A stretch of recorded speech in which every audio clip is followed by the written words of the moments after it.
from the law office of Pecknick, and Schaefer. Did everybody love John Denny? Great show. We still got about an hour and 5 minutes. My man Steve did a great job in the Taste of Long Beach. But John Denny's going to stick around because Kevin Fusco is going to be here any minute to talk about doing a documentary. And it's going to be called The Impact of Denny. And it's going to be great. It's going to be great. All right, right now, Joe Mosey is moseying on down to the studio. And Joe does a very important thing here in Long Beach. He does fundraising for the community, for the Heights, for the schools. So Joe, welcome to the show. Let's talk about what you do here in the Long Beach community. Well, basically I do product fundraising for middle schools, high schools, and elementary schools. Anything from magazines, candy bars, gift wrap, that type of stuff. Right. And it's got to be very gratifying knowing that you're helping out the schools. You know, it feels good. You know, we're not non-for-profit. We make a living doing it, but it's nice to feel like you're giving something back while you're working. That's awesome. Any big events coming up? Any that you want to publicize? Any fundraising events that you have coming up that you want to talk about? Anything on the horizon here in Long Beach? Well, nothing in the local schools, nothing in the Long Beach schools. So if anyone's out there from local PTAs or middle school or high school and you need something, feel free to give me a buzz. In the phone book under Superior Fundraising. But you know, some of the other schools in Nassau County will be launching after the holidays. Okay. All right. And we have a couple of. Let's give it up for Joe. Great job. Next to me, we got Barry Whalen, Long Beach guy, and he's wearing his Jet hat and Jet shirt. And being a Patriot fan, I won't rub it in too much how we beat up on the Jets. But I got to tell you something. The Jets had lost 2 games in a row. Not too many people gave them a chance. They were 0-7 lifetime in Pittsburgh. They went down to Pittsburgh and came up with a huge victory. And Barry, as a Jet fan, the emotion had to be unbelievable seeing the Jets go into Pittsburgh and come up with a huge victory. It was awesome halftime. I just want to thank you for giving me the opportunity to give the Jets fans pulse of Long Beach. I've been season ticket holder since Shea Stadium. I've lived in Long Beach now about 10 years. Love it here, and I got to give you kudos because that last time, 2 weeks ago, that Monday night when we played the Patriots, you guys really kicked our butts in every phase. So I'm just hoping we can move forward and hopefully not play the Patriots in the playoffs somehow. But I got to give you kudos. Your team is awesome.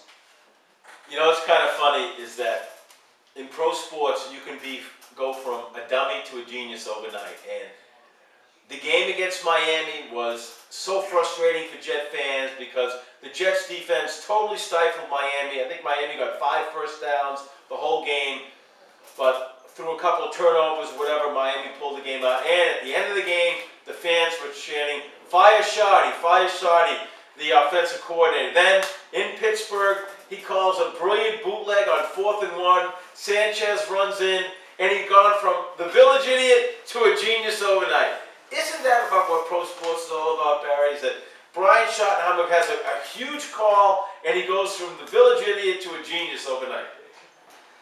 Well, one thing about New York fans, and I'm definitely a New York fan, is we live for the moment. It's week to week. It's day to day. It's hour to hour. It's minute to minute. 2 weeks ago, we were horrible. Last week, we were really bad. And this week, we're awesome. It's just, with the Jets, you live moment to moment. You're either the worst or the best. This week we're the best, hopefully against the Bears. Next week will be pretty good. But being a Jet fan my whole life, anything is possible, Howie. Barry, I got to put you on the spot. 9 seconds to go. Steelers, Roethlisberger has the ball on the 9-yard line. What was your feeling? Did you really feel the Jets would hold him, or you were saying, oh no, we're going to lose a heartbreaker? I got to be honest with you. I was watching the game with my son and my wife. Like I always watch the games with my son. If it's an away game, we watch together. If it's home, we're at the stadium. And he was saying they're going to blow it, same old Jets. And I'm trying to be positive. The cup's half full. He's saying it's half empty. I'm saying we're going to hold them off. We're going to hold them off. I'm praying we're going to hold them off. The ball's up in the air. My heart's palpitating. We held them off. It was awesome. It was really awesome. You know, and I think this game was so huge for the Jets because all the Jet fans, especially on the radio stations, heard the stuff that the Jets can't beat a good team, especially on the road, and to beat a great team like the Steelers in Pittsburgh was huge. But now we turn to the other side of the spectrum. John Kuchar. For 53 minutes, the Giants totally dominated the Eagles. It was like men playing against boys. And then the last 7 minutes, disaster struck. From an onside kick recovered, to a touchdown drive, to the final game, the final play, a touchdown, a punt return for a touchdown. John, did you think of jumping off a bridge after the Giants lost that game in the most heartbreaking effect? What's that? Oh, wait. Oh, quick, I want to do a station ID. This is AM 1240 WGBB Freeport. Again, this is station ID AM 1240 WGBB Freeport. Sorry, a little late, Tom, but we got in there. But John, the emotion when the Giants lost that game, especially when you were in control for 53 minutes. Oh yeah, Howie, that was a brutal loss for the Giant faithful. You know, right after the onside kick, you sort of see the tide turning, where Andy Reid was taking the game in his hands. The Giants weren't prepared for that onside kick. The Eagles just drove down, scored another quick touchdown. Before you know it, the Giants aren't making any first downs. Ball gets back to Philly again. They drive for the tying score with a couple minutes left to go in the game. The Giants were forced to punt with 14 seconds left, and somehow you knew with the rookie kicker that the broadcasters were saying how he's really not experienced as far as directional punting goes. And lo and behold, the high snap line drive kick, Jackson fumbles it. If you notice on the play, there was a questionable call where an Eagle hit 3 Giants from the back, and it was like a domino effect. 3 guys just went right down, and there was a whole opening, and Jackson just took it all away, and then he just did a little showboat at the end just to tweak the Giant fans a little more. It was a brutal loss, but I think we're going to come back strong against the Packers this week. We've had good games, especially playoff games in at Lambeau Field, so I think we're pretty confident that we're going to do well this Sunday.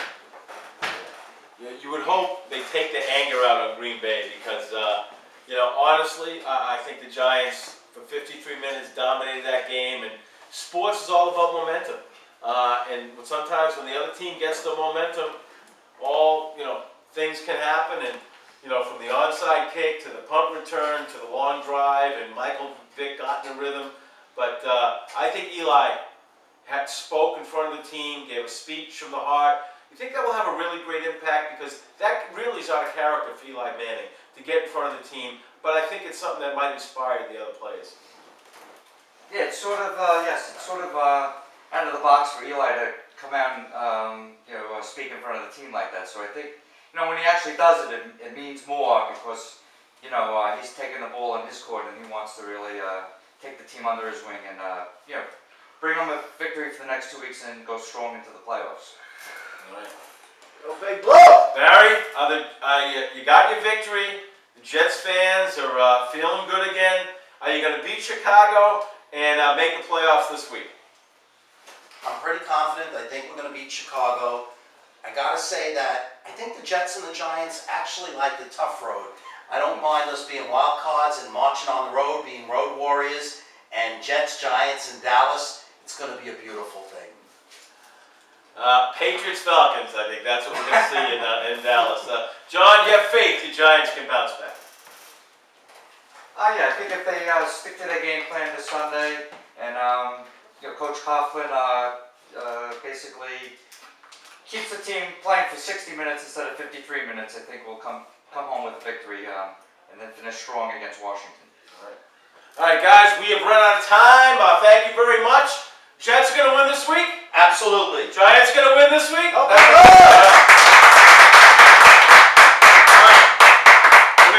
An important message is coming up from Pechnick, and Schaefer, and after that, the Long Beach Lady Hockey Maven and the Long Beach High School Report.